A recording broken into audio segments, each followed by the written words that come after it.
Okay, hello and welcome to this YouTube video. Today we will be decorating my new journal. I'm still in the process of finishing my current sketchbook. I have about less than 50 pages out of 250, so that will be done soon, and hopefully I'll get a sketchbook tour out. But I've been itching to make a YouTube video regardless, so I decided to have y'all tag along with decorating my journal with me, my new journal. I can show you my old ones.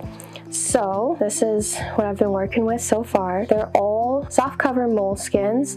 This is a hardcover, so we'll see how the hardcover goes, how I like that. I like trying out a new color each time. I do not recommend a red journal. I got this as a gift and I was going through it at the time, but I feel like the red journal made me a bit crazier than I needed to be. Then I'll show the backs of all of these. Very cute, lovely, you know. And the insides. I didn't decorate the inside of this first one, didn't think about it. Front cover. I decorate just the pages you can't write on, so it's completely full. I like to fill up my journals. I love how this turned out. And then the very end page, I fill these up, the back, so much that they'll split open. I wish it was not like that, but that's what happens when you put too much paper in them. This is the one that split open that I just finished, and my partner's cat chewed up the string, so I had to put a new one in there. This I wanted to capture like feminine joy, a little page to match it. This is the back. I really like the end page of the previous one, so I just copied the vibes. Here's this, something simple. So these are done. We can check out the inside of my new one. I've already started journaling in it. Oh yeah, we'll cover this up and this. If you want to read their manifesto, you can. I read it. I thought it was cute. But there's also writing back here, which I don't remember if there's writing in the back of the other ones, but I'm glad I'm planning on covering this up because I wouldn't want to look at that in my journal. So yeah, now that I showed you the inside, we can get to decorating the outside. I'm so excited. I love this part. I love decorating it. Oh, and you can see that I've kind of gone in a style so far. So we have the postcard, and then we have like stickers around it. And I was gonna do that again for this journal, but I'll explain in a second. So here's my sticker box. It's full of so many stickers. I get them from everywhere because I'm obsessed with stickers and I love stickers. This is originally what I was going to go with, cover her bits and then put cinnamon roll up here. But something about it just wasn't matching where I was at in my journaling process. Like, it's not really what I wanted to represent me. Also, I don't know how I feel about having boobies out, just because I want this to be able to be something that I can take anywhere and do anything with, and I can't do that if I'm worrying about what's on here. That's what I was originally going to do, but I decided to scratch that, and I already planned something out because it took me so long to figure out what I did want to put on the front of here, and it's not something I wanted to do while I was also trying to figure out recording, so I just figured it out in advance. So this is what I'm gonna do. It is the big moment that I will put the stickers on here. Oh my goodness. Okay, I'll say first that this is my tip number one, is to decorate your journal because it adds personality to it, lets you show off your personality, makes you excited to look at the journal and open the journal and interact with it, show your interest, anything of the sorts. So personally, I think it's really important to decorate my journals. And so if you think that's important to you, I definitely highly encourage it because it is a wonderful, lovely time. So let's get these stickers on here. I'm so excited. I feel like this is a much better representation of where I'm at, because I'm at a point where I want to say my opinion out loud, say it and be confident in what I'm saying and voice myself more. So that is what I am doing here. I have to make sure that this is where I want it to be. We'll use a sticky note to mark it. I want it in a very certain way. Bear with me, guys. Hopefully that's where I want it. LOL. Oh yeah. Yeah, yep. Ooh, the back looks cool too. I just have to make sure this is over far enough. And the last little guy will just stick right there. very important note, cultivate resistance. And now we can do the back now that I've put all the stickers on here. I love it. I hope you guys like it too. Time for the back. While I'm doing this, I'll tell y'all about how I first got into journaling. So in between my freshman year of college and sophomore year, I went on vacation and I met a family friend who showed me her whole collection of like sketchbooks and notepads and journals that she had filled up throughout the years. And I was so impressed and wowed by it because I was like, that's what I want to do. Like just have a bunch of journals filled with all of my thoughts and whatnot, because I struggle to feel like a whole person sometimes. And so it's nice to have a physical manifestation of myself and my personality outside of me. And that's what my journals are for me, is that physical manifestation of like, I am doing something, I am having thoughts,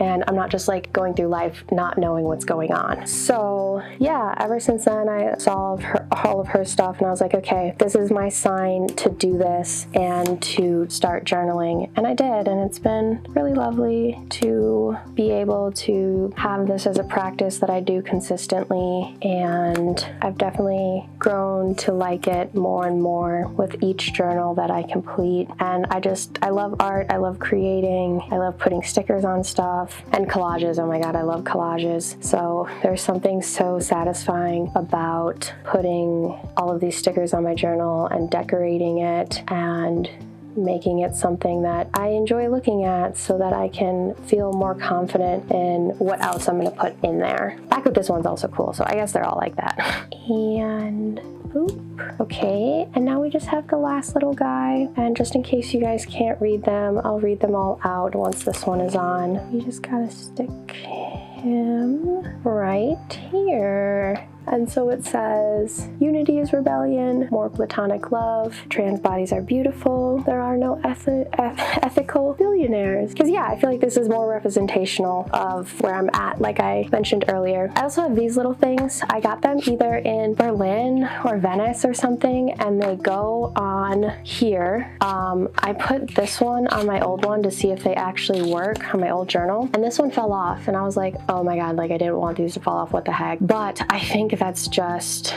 because this one's open, it has less to hold it together, which is kind of frustrating. So if you get these, keep that in mind. But I'm hoping that this one is not like that. I will let y'all know how that goes. They give you the little tool and then you unscrew the thing and then you just put it on. Not sure exactly how I want to do this, but you slide it in there. I think that's on there, so we'll see. And then you just put the screw back in and you screw it in. I'd never seen these before, so they're pretty cool. The store was also really cool. It was cool to see all of the journals, and they had the special edition ones and all that stuff. But there we go. Now we have my journal. I love her. She's gorgeous. So happy to finally have this done. So now we'll get into decorating the inside. That part I haven't planned out, so that is hopefully more enjoyable. So let's get into it. Okay, it's voiceover me. I figured this would be easier than trying to decorate and give out tips at the same time. Don't think the multitasking was there, so wasn't even gonna try it. We already went over tip 1, so my second tip is to stay consistent. My goal when I first started to write wasn't to do anything good or impressive, just to build a relationship with writing to and for myself. So I just started trying to write as often as every day. Build the habit, you know? There wasn't any particular goal when I first picked it up. If I missed a day or two, that wasn't a big deal. I just knew that putting it off wouldn't make it a habit. Sometimes I wouldn't pick it up for a week or two, but I think that's the longest I would let myself go for. Of course, you can't always maintain something perfectly, so there were points when I would force myself to journal every day for a month if I started getting too lax with my practice. And my concrete tip for this one, or my caveat, is if you really want to start journaling consistently, I would suggest making sure you can do it daily for a month. A month, because any more feels like a lot and any less doesn't feel like something that you're really trying to make a habit. At least for me. Of course, you should do what works best for you. Starting with 2 weeks and working up to a month would also be good. Ultimately, I think that reaching this goal just makes it easier to come back to journaling. If you can do this for a month, you know you can do it every other day or miss only a week worth of entries out of a month, I'm at a point now where I don't really worry about this. After I finished my first journal, it gave me a major boost of confidence to finish my next one, and by then I knew I had made it a habit. It definitely took me longer to finish my third journal compared to my first two because I didn't feel like I needed that daily habit to stay with it. I'd already built up the practice, so I just took longer to finish, and I'm kind of happy how that ended up. My third tip is to write about anything. Just put pen to paper, even if it's only for a paragraph. Usually, I personally aim to fill 1 page an entry, but that part is totally up to you and how much energy you have that day or that week, whatever. You can talk about anything that happened that day, how you're feeling, what's happening in your life, stream of consciousness, the news, bad poems and short stories, what you think your morals are, even add some doodles in there. Literally just see what your brain is thinking about or what it wants to think about. Those are all suggestions, and I hope there are more topics that you can think of. Literally just see what your brain is thinking about. And it's totally okay to write about the same stuff over and over again. You're probably, at least for me, going to feel like you don't have anything new to say. Honestly, just don't say anything new. Not every thought is groundbreaking or original. I will say I spent a lot of time writing about a relationship that was giving me a lot of complex and bad feelings. On the one hand, it was letting me blow off steam, but on the other, I felt like it was stopping me from developing who I was. I was only writing about this one thing, even though there was so much else happening in my life, and I started to feel really frustrated about that. But I pushed through and I just let myself keep talking about it because I knew that eventually there would be something else for me to talk about. And when it comes down to it, you can write something that literally doesn't even make sense or you can't even read, because I think just focusing on going for quantity over quality is the best for trying to journal consistently and keep it as practice. My fourth tip is to try to let go of self-judgment. I know it's very easy for me to constantly judge myself about anything and everything, but you really don't want this to be a space where you're always being critical of yourself. The last thing I knew would help me journal is judging what ended up between the pages. Self-judgment just doesn't get you excited to write if that's what you're always writing about. Negative self-talk can be a good thing to get out, but it just shouldn't be the focus all the time if you want a healthy relationship with journaling. So, curiosity over negativity. The more often you can be curious about yourself or what you have to say, the better. For me, this meant being curious about whether or not I could find a new topic about, because I hated reading my journal entries after I wrote them. And to be honest, I still kind of do. Every time I read them, I thought they were very cringe, and a lot of times it was hard to even understand what I was trying to say. It was just better for me to keep writing and moving on with the days.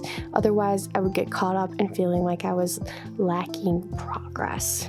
Progress in writing better, writing more, finding who I was, saying something interesting. All of these thoughts that made me feel like I wasn't doing enough, I had to just let fall to the wayside. This is easier said than done, but I think my next tip can help with that. Keep things low pressure. Avoid perfection at all costs, honestly. Think of your journal as one giant bingo free space if you have to. You can do whatever you want. It can be messy, ugly, weird, unsettling, and I think it should be all of those things. My concrete tip for this is to find a way to, ruin your journal before you start writing in it. I know this is somewhat counterintuitive to the fact that I'm decorating my journal right now, but hear me out, okay? In my first journal, before I started writing in it, my cousin signed it when I wasn't looking, which I was mad about. And I created this comic on the very first page that I didn't like because it didn't turn out how I saw it in my head. And so after that, I was like, hey, anything I write in here isn't going to ruin what I already got going on, so I might as well keep putting stuff in here. I already have enough control issues, so it's nice to have one place where I don't feel like things have to be pretty or consumable. Because real talk, those two things are meant to eat away at us. And anything you can resist, and anything you can do to resist having things always being pretty or being able to be consumed by other people's, is doing what you need to do. It's fighting the good fight. You want to avoid always having that be the goal. So if you need to draw the ugliest drawing you have ever seen in your whole entire life, do it. Do it, draw it, and know that I love it, even if I can't see it. My final tip for you all is to find what works best for you. Cliche, I know, but it's true. All of my previous tips are what worked for me, and they might not work for you. At the end of the day, I personally just had the initial goal of filling an entire journal, and I didn't stop until I reached that goal. That doesn't have to be your goal, and your journal doesn't have to look anything like mine.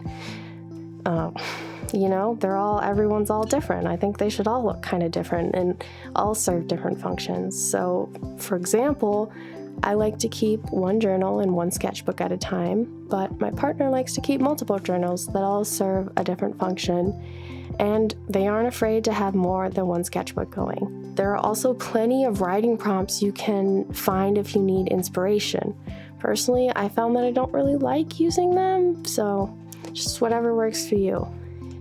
And finally, although it hurts my soul to say, you do not need to decorate your journal in order to make the most out of it. As long as you are finding time to sit with yourself and reflect, you are doing everything you need to be doing. You are wonderful and worth every second of joy you give yourself. I do hope that some of these tips have been helpful. And either way, I can't wait to see you back for my sketchbook tour. That's the end of this video. I hope you liked it. Don't forget my username and have a wonderful day, evening, or night. Bye!